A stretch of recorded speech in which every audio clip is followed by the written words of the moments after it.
the G minor 7 song.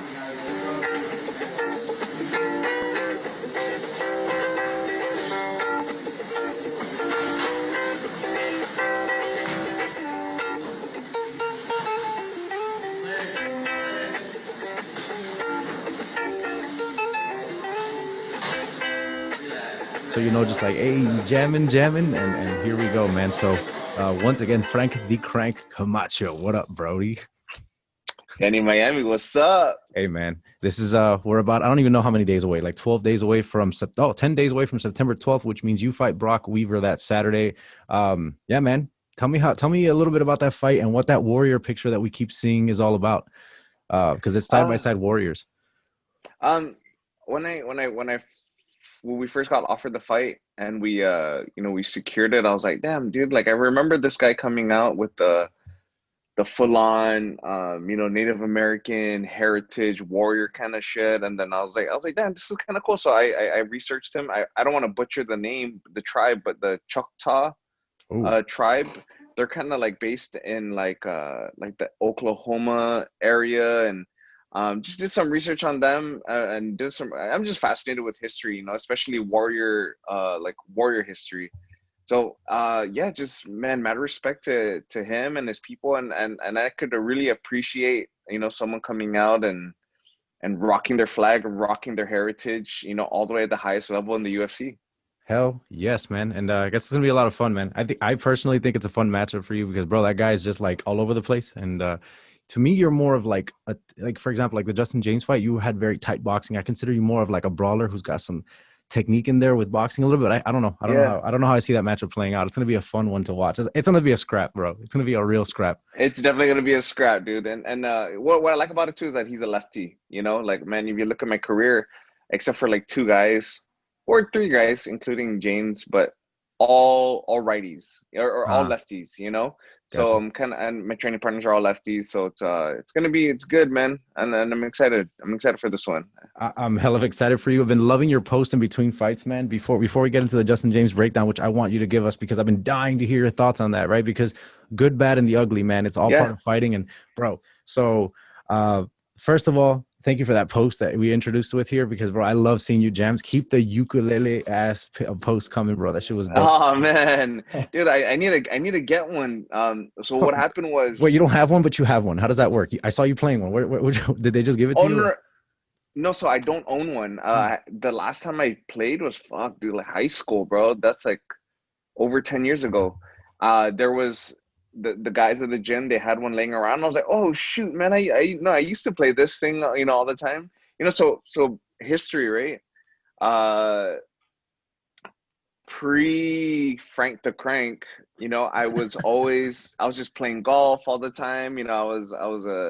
And with the uke, the ukulele, or the uke, I used to play every Sunday at church. Part of the choir. I don't sing, but like I'll play and my best friend and I we played in uke jams. Jose Kwan, shout out to my boy Jose. He man, we just played. You're living on an island, and I had the opportunity. I was never really like a musical kind of guy, but I really loved the sound of it, and the skill set of it. Only 4 strings, so it was it was nice. So anyway, saw it at the gym, picked it up, and I was like, hold on, these are some songs that I think I remember. I had to kind of play a little bit, and I was like, oh shit, all right.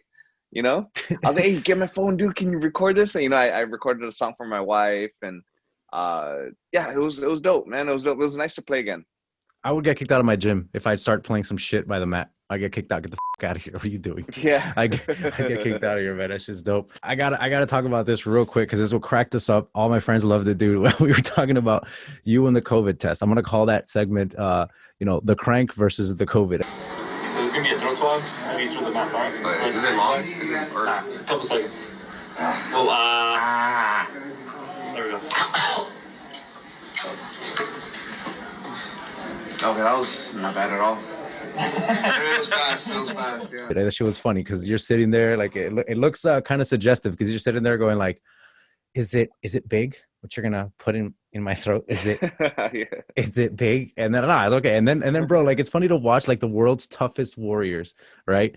Have to go through some bullshit that even to you tough warriors who get split open in the cage, and not to see you guys like get this COVID test done, like yeah, to see you react like that, there's something really funny, and you're naturally funny, even though you're Yeah. not trying, dude. I don't know if anybody's told you, you Hey, got but at least it would have been a different story if I didn't gag, dude. I would have been like, damn, Frank, Damn, suspicious, bro. Frank. Yeah, suspicious, Very bro. very Hey, skilled. but I soldiered through that one better than freaking Cheeto. Did you see Cheeto Vera's on? No, I gotta watch that one. Oh, okay, man. So I did one through the nose, and good God, that thing is gnarly, bro. Yeah. Dude, it's like they're getting brain samples, dude. Yeah. We did talk about that. Yeah, and the doctor when I got my my nose, but I got my nose one done on Guam before I left. But she was like, "Don't squint, don't squint. It's not gonna. It's you're gonna whatever." I'm like, dude, you're sticking that thing like this deep into my freaking nose. Anyway, I would take a punch over another COVID test any day. I mean, you do, right? Without a COVID test there, you're taking Yeah. punches anyway. Like I just took a punch yesterday. Dude, is that what that is? Is that what that is? You get like, is that, yeah, you have like it's a little, probably from sparring. yeah. Oh, no biggie. Yeah, didn't think so. Maybe. So yeah, man, the ups and the downs. I love watching. I think everybody should look up Frank the Crank on Instagram because it's an awesome combination of mixed martial arts and like beautiful scenery, man. And I've gotten a lot of love just for having you on these talks. It's been really interesting. There's been a lot of people that have been hitting me up like, oh, love the show. Love that you had Crank on. A lot of people that from your island hit me up just because I had you on the show. It's pretty dope, man. I'm not gonna lie. No, that's what's up. Yeah, it's what's up, bro. It really is for like, a place that I never thought about visiting. Now I'm like, okay, I got to make it my business to go. Even if it's just like a little speck on the map, it makes me want to. So anyway, shout out to Guam and Frank's Camacho Instagram. You guys got to check it out. But so the dark side now, sir, the dark side, the Justin Jaynes fight, that was crazy shit. And the reason for that is because just like him, you had last minute notice. Both of you were like unprepared for each other.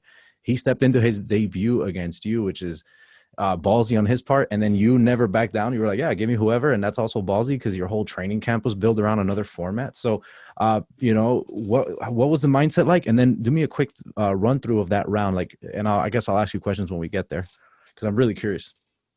Man, first off, dude, it's kind of jacked up that you're bringing it up, bro. No, I'm not messing with you. No, it was jacked up. That's so I think let's take it back. The uncertainty and the way fight week was that during fight week during COVID is just very different environment. You're usually at a sick hotel. You check in with the UFC, you get your brochure, you start signing posters, you're giving high fives to everyone. I always bring like Chamorro chocolate chip cookies from Guam, and I bring it over and I hand it out to the staff, chocolates, all this stuff, right?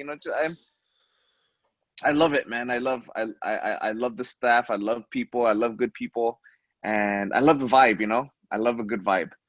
And that's how it always is. But the vibe was just so different, fight week is just like, oh, dude, you're in a hotel. Everyone's kind of looking. You have to get tested every morning. Everyone's wearing masks.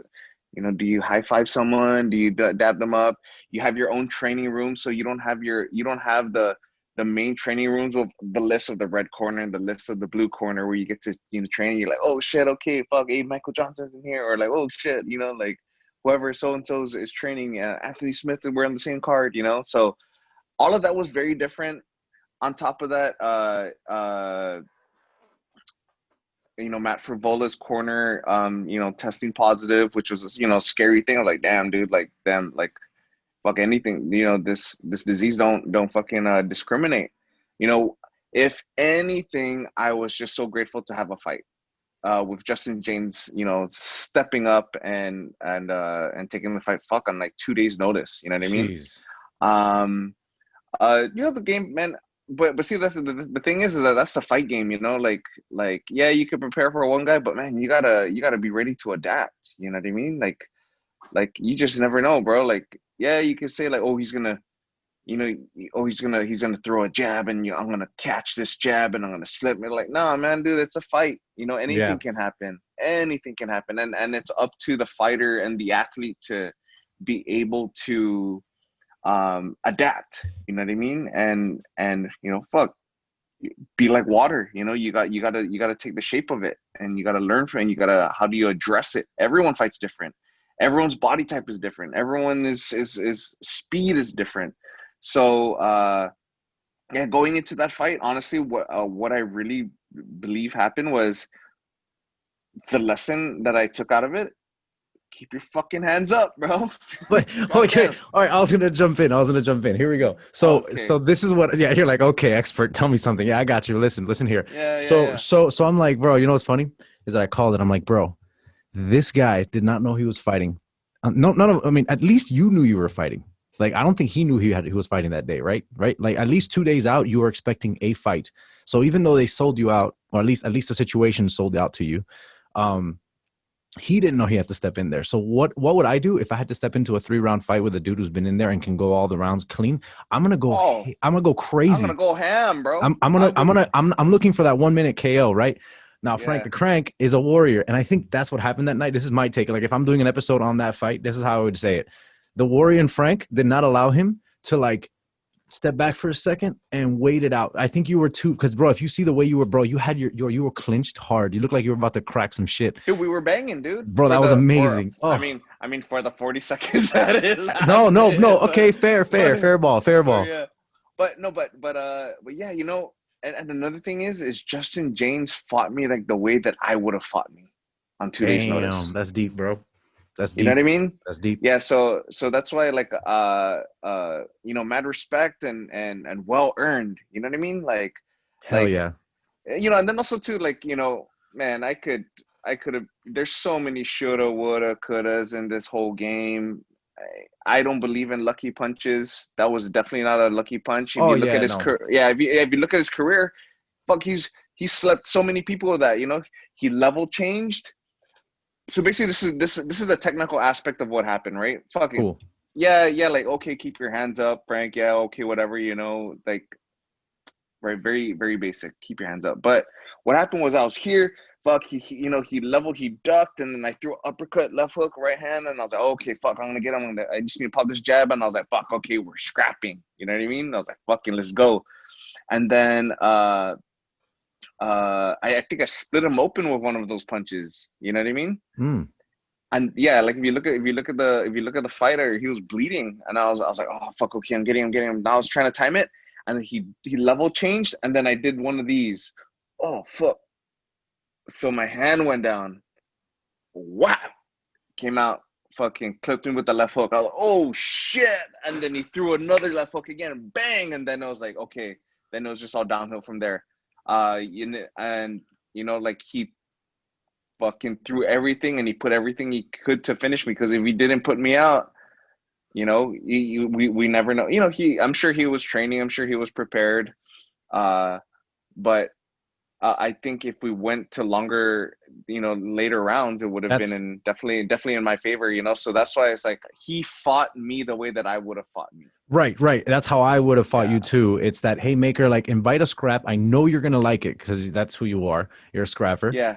So I invite you to the scrap, and then I coin flip on my UFC debut with very short notice. It's really the only chance I have, because if I stand there and trade with you, man, like you have some killer and gnarly later rounds in your career, man. And you have proven many times that your adversity to you is something you're not foreign to. So yeah, he did it right. Yeah, he did it right, and man, live and die by the sword, bro. Bro, I was like this, like, no, because he threw the first hook, and I'm like, oh, this guy's Hail Mary. I was, bro, I'm sorry, I get like real bad, like I throw shit at the TV. So I was like, hey, no, he's swinging. Frank, for a second, just Frank. Yeah, move, just move. But this is the only position you catch Frank, is either like this or like this. There's no. I was like, okay, let's do it. And of course, at that point, it's just flip a coin, see who lands. And bro, but I'm not gonna lie, no bias, bro. That shit was gangster. Like before the knockout, like just to see those Hail Marys go, fucking those haymakers go out early. Oh my god. And then let me ask you this real quick, bro. How many of those punches after that do you remember? because you were standing there, and if it looked to me like it was just your neurological system shutting out all activity to the brain and just trying to stand up as stiff as possible. Because because I wasn't bro. in the defensive position after the second hook. So the first hook dropped me. I somehow, I don't know how like from there after the when I first got dropped, I was just kind of like, oh shit. Or you know what? I wasn't even thinking, oh shit. I was just kind of like, I don't even know what was happening. You know what I mean? But then when after, because they stopped the fight when I was on my feet, and I was just like, man, you know, people were saying like, man, they stopped the fight too early. I'm like, he got me, dude. You know what I mean? Like he would have, like, I was like you said, I was standing straight up trying to see like what was going on. Damn, man, that was amazing. I chills, man. Because then they stopped the fight, and you walked back to your corner. I'm like, this man is still walking. Like those were bombs to the chin. Like, how many more of those can you take, bro? I know. So that's why I was like, fuck, dude. When they stopped, that's the first thing I thought of. I was like, damn. You were still awake? You were aware of everything? Like you still remember it all? Yeah. Oh, I was still in my wits. Yeah. But I mean, when everything was happening, I didn't really know what was going on. You know, I was like, oh fuck, okay. You know, I wasn't like, oh shit, okay, let me try to roll these shots. And like, I was like, no, that's it. You shut. That's... Yeah. But and then after the chaos stopped, and I looked, and it kind of like a second, I was like, damn, fuck, stoppage. You know. Yeah, man, it's brutal. It's brutal, and it's what separates this sport from many others, man. Is like, you know, you get scored early on in a game, like football or something. Okay, you got 4 quarters to play. This one is like, no, once the referee stops, it could be 30 seconds, it could be 30 minutes. You're done. Yeah, and like, you know, it's a difference with boxing, right? Like boxing, when you have the standing count, you know, the 10 count, 8 count, 10. I don't even. It's a 10, Frank. It's a 10 count, right? Yeah. Bro. Where did? Because boxing sucks, bro. Because boxing sucks. It's one dimensional. That's what you got to say. No, I'm just kidding. I love boxing. I love boxing, man. I love it. But I'm just. I love combat sports, bro. Yeah. Me too. Shout out to all combat sports. You know, but the truth is, if you're making me pick, this is the one. This is like the one. Oh yeah, no, because it's like you take all of them and you put it into one, dude. Just whichever one has jiu-jitsu in it. That's and boxing mixed and wrestling. I'm there. I'm all day. Yeah. I'm all there, so. Man, you know, it's a shame, but bittersweet, man, because like the next day you gave out like this really nice talk on Instagram about like, you know, like how you feel you let yourself down, but that you had the things that important, the things that mattered the most in life, the most important things. And that really spoke volumes of like your, you know, your spirit, your persona, and like always forward. That was, I watched the whole bit, by the way. I'm a nerd. I watch all your crap. Thanks, brother. Thank you, man. I really enjoy it. And it's like, you know, sometimes I'll be like chilling throughout the house. I'll be like, hey, Frank just posted some shit about the fight. You want to watch some shit about the fight? And then, you know, and it's really nice, man, because like, you know, you're real and it's really cool, and you resonate with me at least, and that's what drew me to you. Plus, it helps a lot that every time you like put a workout video, it's not just a workout video. It's like the most beautiful bullshit. And I say bullshit because I'm angry. The most bullshit scenery I've ever seen. Like that does not exist, bro, in most places, you know. It's just even Miami has this like city life to it that takes away from the nature side of it, whereas you have like the fucking island, you know. So anyway, I just had to go on that ramble because it's thanks, really nice. Nice, you know, just I appreciate that, man, because it and for people that tune in and watch, you know, like just really never take for granted where you live. You know what I mean? Like where are you based out of right now? Oh, right now, Indiana. It's a frozen wasteland, but I don't take it for granted because there are a lot of. I can give you a list of pros that I like a lot. Exactly, you know what I mean? Like shoot, let me give you an example. Like when I lived in Maryland, like in DC, you know, like dude, the summers were hot and icky, and the winters were fucking cold. But you know, there's one thing that I do regret was not checking out all the Smithsonian's. You know what I mean? Like all the museums. You know, so just. Like, I guess my point is, you just don't take for granted where you live because and there's beauty everywhere. Yeah, there is, but I still get to run in my freaking with my killer sunsets. Huh? Oh shit. I'm blessed to be where I'm from, man. From the Mariana Islands, from Guam, Saipan, Tinian Rota, all the Pacific Islands. Yeah, man. Speaking of which, your kids, man. I also, one thing that cracked me up a lot is your kids. You have this mindset where it's like, yeah, all right, for those watching, Frank takes care of his kids. So what I'm about to say, keep that in mind. But I do love the fact that you're also about letting them kind of learn on their own. I swear there was one story you posted, and you were just talking, and one of the kids, little toddlers, was trying to climb this swing set or Oh, something. he was climbing the swing set. Yeah. And he was holding on for dear life. At one point, I'm like, okay, he's gonna fall. The kid's like, Daddy, Daddy, like, Daddy, Daddy. and you're there like, what's up, guys? Huh? Nah, they gotta learn. Don't ignore that. They gotta learn. You're like there with your phone. Yeah. You're like, no. These kids, they gotta learn. Listen, hey, come on, get your ass up. And then you were like, yeah, you're up. Yeah, you see, it's all about strength and perseverance. And I'm teaching them how to be strong and how to push through. And the little kids like the like, funniest shit. Daddy. Funniest shit. That cracked me up so much. Yeah, you know what I like about that. You know, like it's that's child abuse here in the States, bro. It's a joke because we're so sensitive about those things. But I'm all about it, bro. Yeah, I'm all about it. Yeah, man. It's like fuck, dude. And I think it's problem solving at its finest at such a infant level. You know. Hell yes. Yeah, like, yo, man. If you're falling, fucking dude, I see your foot, dog. Put your foot on the chair. There you go. You know what I mean? Yeah, that's important. That's important, man. Yeah. That's and then important. And then like I'm a big believer that like in because of fighting, like pain, not so much pain, but like adversity is such a great having to you know, like, or pain is such a great instructor, you know. Like that's how I learned. Like, you know, if you're boxing, you get popping with the jab. Like, fuck, are you gonna keep getting popped in the jab, or are you gonna fucking learn how to slip? You know what I mean? Correct. Yeah, Correct. and you could apply it, to everything in life. You know? Yeah, man, for sure. Yeah, like don't touch the freaking boiling water, Franklin. You know, or Rocky. Don't touch the boiling water. Pop. Exactly. That's why you don't. Well, they'll never touch the boiling water ever again. You know what I mean, bro? So Franklin and Rocky, or wait, Franklin is Rocky. That's his nickname. No. So Franklin is my oldest. He's 4 years old. Okay. My name is actually Franklin. So he's not a junior like on the birth certificate, but we're the same. You know, the same name. I don't know how Franklin the Crank works. You know, so it's Franklin the Franklin, bro. And then my second son, he's 2. His name is Rocky. So Franklin and Rocky. Yeah, Franklin. And is it Franklin Jr. by any chance, or just Franklin? No, just Franklin. Franklin and Rocky, and that's his real name. Like if I had his driver's license when he's older, it's gonna say Rocky. Yeah, Franklin. Yeah, Rocky. Yeah. That's dope. What's your name? Rocky. Bullshit. What's your name? Look, my dad is Frank the Crank. And then it said. You're like, okay, that makes sense. No, dude. Yeah. His nickname is Snacks. Snax. Whose nickname is Snacks? Rocky. Rocky Snacks. He eats Rocky the mofo. Rocky Snacks. No. So it's like you know, me and the wife and Brandon Vera. You know, he lives on Guam. We're always close. Like we always joke around. Like when Rocky gets older, he's gonna be like, yo, it'll be like, hey man, this is, like Franklin would introduce his brother. Like, yo, man, this is my brother Rocky, but they call him Snacks. And then Rocky will turn around and he'll be like, "What's up?" He's always eating, dude. This kid is always eating, bro. As long as he works it off, right? As long as he works it off, yeah.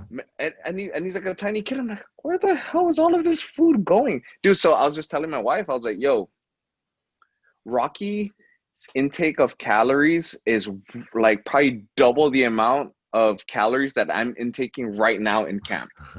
That's fucking, and he's 2 years old, dude. Damn, yeah, bro. but you know, they're active, they're healthy, and I'm really blessed, bro. Great really kids, dude. They look like it. They got your little they got your genetics like so bad. I mean, you could tell. It's like, holy crap. I don't know if it's like that the Islander genetics are that strong that they just show up everywhere. I don't know how that works. But bro, like it's like, bro, these are Frankie's. These are his jits, bro. Like, damn. like I don't even need to figure that out without, you know. But anyway, so yeah, last thing before we dip here, the Brok Weaver fight. The Brok Weaver fight. Yeah, man. What are the fans? What should they expect? You're gonna come out strong, and if the best possible scenario happens, let's say best case, not just that you win, but that you win in like a fashion that like, oh my god, okay, this is your last contract fight. Correct. I think it's time for the serious question. All right, you go ahead and ask where do we start? Where do you start? How do you see how do you want the fight to, well, how do you see the fight going based on his style And if it goes the best way possible, is that the last fight in your contract? So last fight on the contract, I would be lying if there'll be pressure, if there's any pressure, if there's no, there's no pressure, like, oh man, there's no pressure. Fuck that, dude. I still have it in me, bro. It's not my time, dog. You know what I mean? It's not my time. Let's go. And Let's go. it is not my time. And if anything, we know what separates Brok from all the, I've had a hefty amount of guys that I fought, on the UFC roster. Li Jingliang, Jeff Neal, Drew Dober, all these guys, you know what I mean? Benio Darush, so Darush, yeah, it was tough. If there's anything that separates Brock from everyone else, it's kind of like, I think the level of confidence that he's gonna have coming into this based on my last 2 fights. So that's gonna separate him from the rest of the opponents. He's gonna come in, oh yeah, dude, I got this guy, he's on his way out, but it is not my time, bro.